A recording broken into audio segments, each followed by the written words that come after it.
Section 101, Title, Purpose, and Scope. 101.1 Title.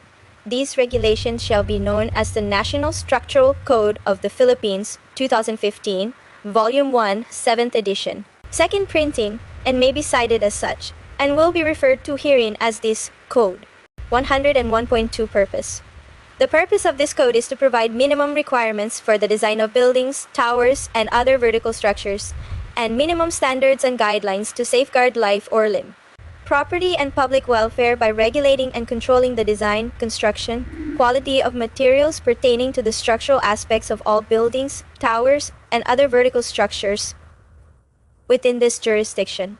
Design and construction of 1 and 2 family dwellings and multiple single-family dwellings, townhouses, and their accessory structures may be designed under this code until such time provisions of the National Structural Code of the Philippines, Volume 3, Housing is published.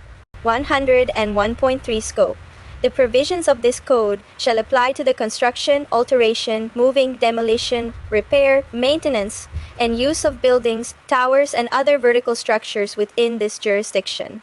Special structures such as, but not limited to, single-family dwellings, storage silos, liquid product tanks, and hydraulic flood control structures shall be referred to special state of practice literature, but shall refer to provisions of this code as a minimum, wherever applicable.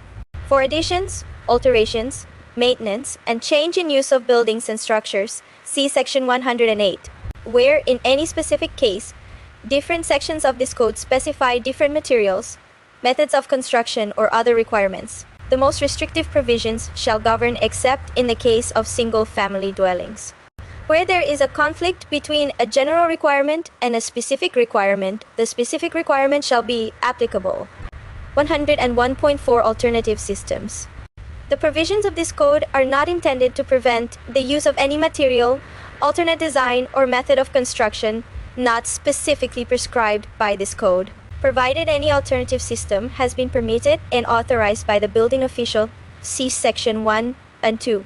Sponsors of any system of design or construction not within the scope of this code, the adequacy of which had been shown by successful use and by analysis and tests, shall have the right to present the data on which their design is based to the building official or to a board of examiners appointed by the building official or the project owner developer.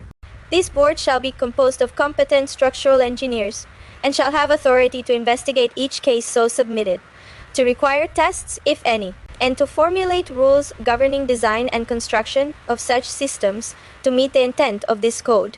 These rules, when approved and promulgated by the building official, shall be of the same force and effect as the provisions of this code.